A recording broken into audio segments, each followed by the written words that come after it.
Semangat pagi teman-teman semua. Tadi di awal ada judul mengatakan bahwa bekal menjual yang baik, ya.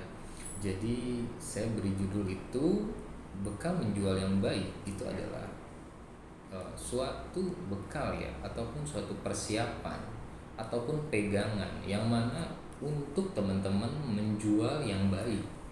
Jadi eh, dalam suatu penjualan ya melakukan penjualan ataupun dalam menjual yang suatu produk itu kita harus punya sebenarnya persiapan ataupun langkah-langkah sesuatu yang baik ya untuk diterapkan dalam suatu penjualan tersebut. Nah, makanya di sini kita harus namanya punya persiapan ataupun bekal dalam menjual yang baik. Oke. Nah, eh, setelah ini saya akan bahas apa sih bekal menjual yang baik itu, apa saja ya, bekal menjual yang baik. Nah, teman-teman di sini bisa lihat ya bahwa di mana ada suatu penampilan yang baik ya, yang bagus dengan sebaliknya penampilan yang kurang baik dan tidak bagus ya sebenarnya. Jadi di sini bisa terlihat bahwa sebuah bentuk penampilan itu sangat penting karena mencerminkan kepribadian. Jadi pada saat kita melihat sesuatu yang baik, pasti kita akan berpikiran positif yang baik kepada orang tersebut atau kepribadian orang tersebut seperti itu. Ataupun sebaliknya. Makanya teman-teman di sini harus mencerminkan yang namanya penampilan yang baik seperti itu. Nah, poin yang kedua terkait dengan penampilan adalah penampilan itu mencerminkan suatu yang namanya brand kita bawa. Jadi kenapa seperti itu? Karena apa? Pada saat kita melakukan sebuah aktivitas penjualan, nah kita itu kan membawa produk ataupun brand yang dari perusahaan tersebut. Nah, sehingga kalau penampilan kita kurang baik ya, konsumen itu juga akan menilai kita kurang baik. Artinya, wah, penampilannya begini, bagaimana brandnya? Walaupun brand tersebut mungkin ya sudah terkenal ataupun sudah bagus ya di mata masyarakat ataupun konsumen. Tapi jangan lupa, siapapun orang yang membawakan brand tersebut itulah yang akan mencerminkan nilai dari brand tersebut. Jadi pesan saya adalah penampilan ini perlu sangat-sangat diprioritaskan dalam sebuah penjualan ataupun menawarkan kepada konsumen. Nah, maka dari itu mulai dari sekarang teman-teman pastikan selalu menjaga sebuah penampilan pada saat kita menjual ke konsumen seperti itu. Oke, poin selanjutnya terkait dengan bekal menjual yang baik itu ada product knowledge ya. Arti product knowledge ini adalah seputar terkait dengan pengetahuan ya terhadap brand yang kita bawa. Nah, tujuan dari product knowledge ini apa sih sebenarnya? Ya salah satunya itu mencapai selling out ya atau selling product. Produknya itu apa ya, brand yang kita bawa itu sendiri.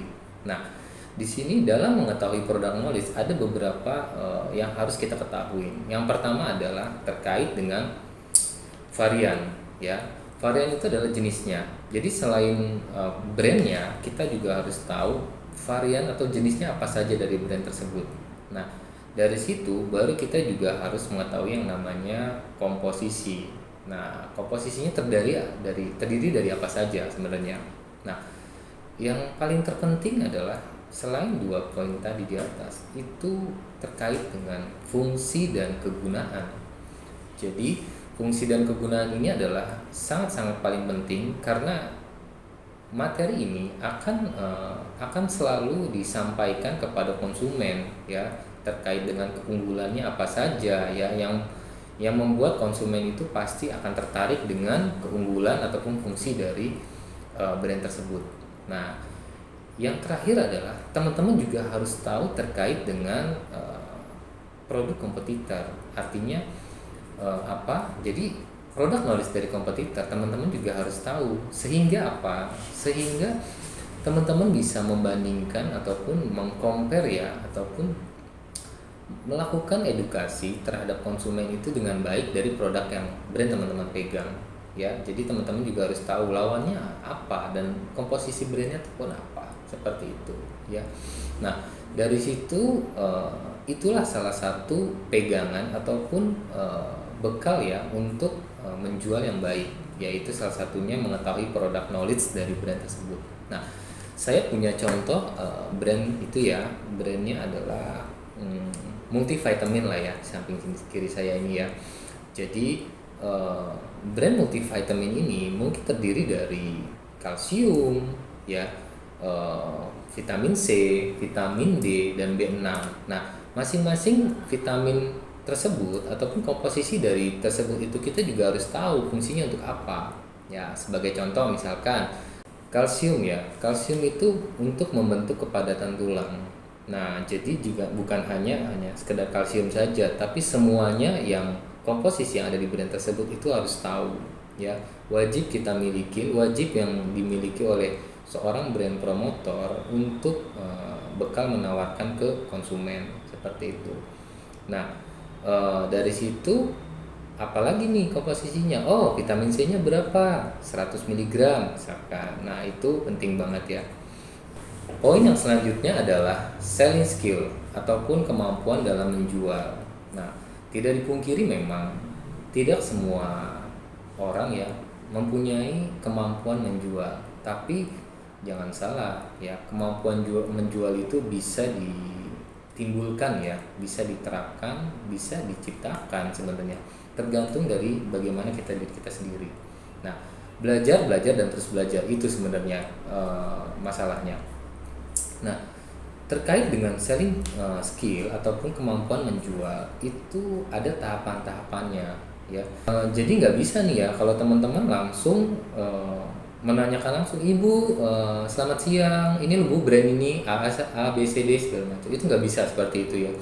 Jadi kalau yang namanya kemampuan menjual ya itu harus secara bertahap, artinya kita harus cari tahu dulu tadi kebutuhannya, terus kita analisa dulu ya apa sih keluhannya seperti itu, dan baru kita bisa mulai mengedukasi atau mepresentasikan produk yang kita jual akan bermanfaat untuk konsumen tersebut. Nah dari situ baru kita melakukan pelayanan lebih lanjut seperti itu ya.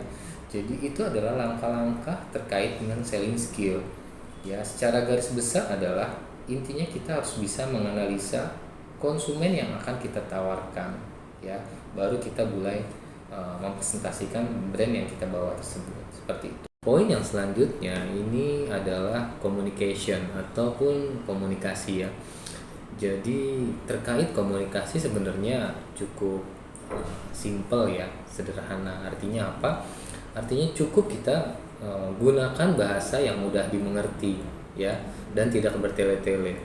Artinya apa? Artinya pada saat kita menawarkan ataupun kita melakukan edukasi kepada konsumen itu kalau bisa kita menggunakan bahasa yang mudah mereka mengerti. Masalah bahasa yang mudah kita mengerti ini kan tergantung areanya ya. Kalau di Jakarta mungkin masih bisa yang simple, tapi kalau yang di daerah ataupun yang bahasanya lain itu ya memang kita harus bisa mengerti.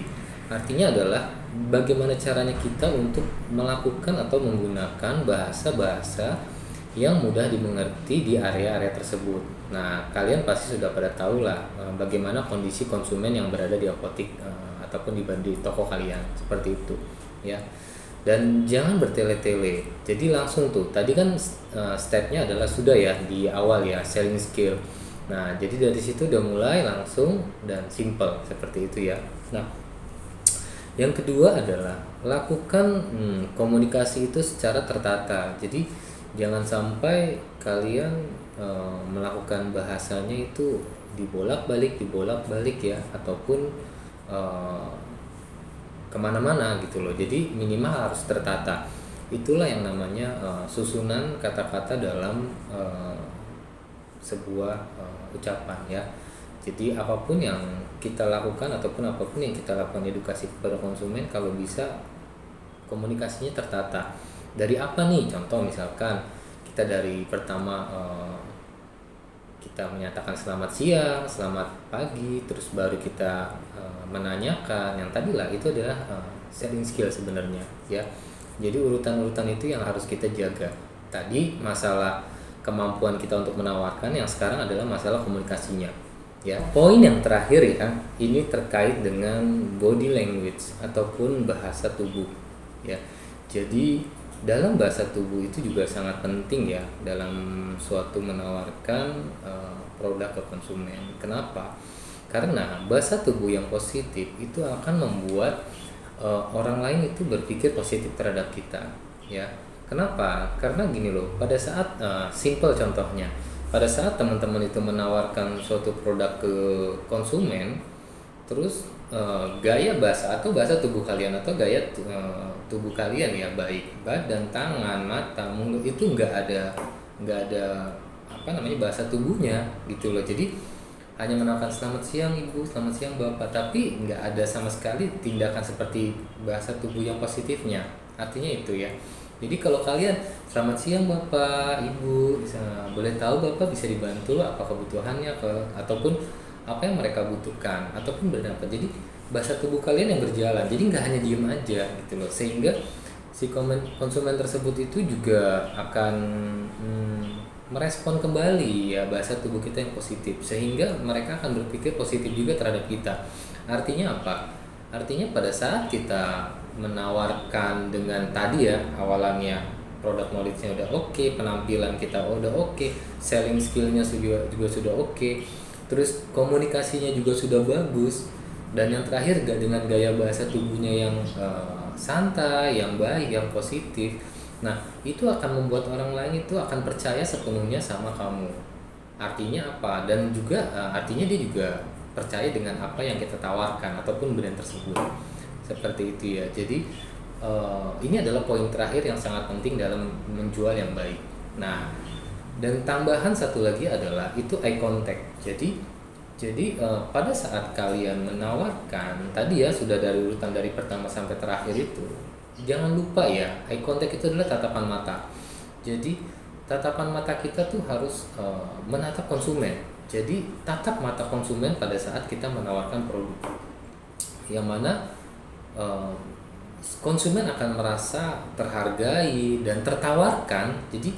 Jadi ya itulah tugas kita adalah bagaimana caranya mata konsumen ataupun pengalihan ke konsumen itu terhadap ke kita full gitu ya. Jadi apa yang kita tawarkan, apa yang kita edukasi, bahkan sampai terakhir itu akan menghasilkan sebuah yang namanya selling ataupun penjualan terhadap produk itu.